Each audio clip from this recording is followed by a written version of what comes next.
ज्या मुलांना साधं अजून बाहेरचं जगही ज्यांनी बघितलं नाही किंवा अजून शाळेत ते शिकायला सुद्धा गेले नाही, इतके छोटे 1 ते 1.5 वर्षाचे मुलं सुद्धा आता मोबाईलवर स्क्रोल करताना दिसतात. कारण ही चुकी बऱ्यापैकी आपली पण असते, कारण आपण त्यांना मोबाईलच्या विश्वातलं काहीतरी दाखवतो आणि ते बाळ ते बघत असते. एक प्रकारे लहानपणा ते हिरवून घेतल्यासारखं होते आहे. त्यांचा हा स्क्रीन टाइम पुढे वाढत वाढत वाढत वाढत किती हानिकारक होऊ शकतो. सुरुवात कशापासून होते माहित आहे का?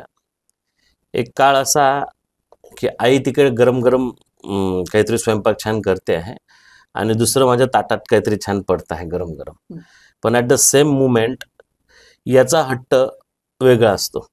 मी तेव्हाच जेवणार जेव्हा माझ्या हातात मोबाईल दिला जाईल.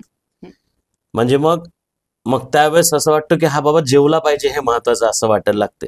तर पहिले ही सुरुवात टीव्ही पासून व्हायची की टीव्ही समोर मुलं जेवायला बसायची आणि मग टीव्हीकडे पाहता पाहता एक एक घास खाणं सुरू, असा सगळा प्रकार व्हायचा. आता मात्र त्याच्यावर ऍडव्हान्स टेक्नॉलॉजी आली आणि आईने असं काहीतरी, मग आई त्याला भरवते सुद्धा आणि त्याचं सगळं लक्ष मोबाईलच्या त्या स्क्रीन टाइमवर आहे.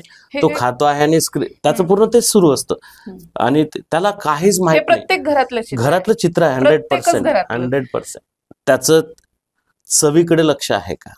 आपण पंच ज्ञानेंद्रिय म्हणतो. तो जे खातो आहे तो खात नाही, तो गिळतोय फक्त. तो काय चव घेतोय, तो काय खातोय, त्याची त्याला चवच नाहीये. तो 2 मिनिटात खातो, गिळतो आणि 2 मिनिटात पाणी पितो आणि त्याचं पुढचं स्क्रोल होऊन जातं. 30 सेकंड नंतर 40 सेकंड.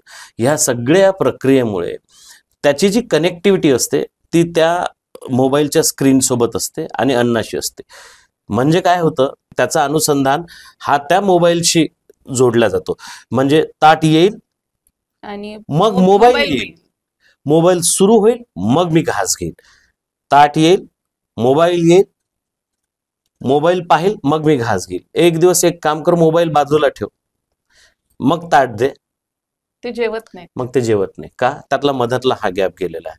मग पहिले इथून सुरुवात झाली. तो खरंच त्या पद्धतीनं आहार घेतो आहे का? त्याला चव समजत नाहीये, त्याला त्या पद्धतीने ती कनेक्टिव्हिटीच नाहीये. हा पहिला भाग.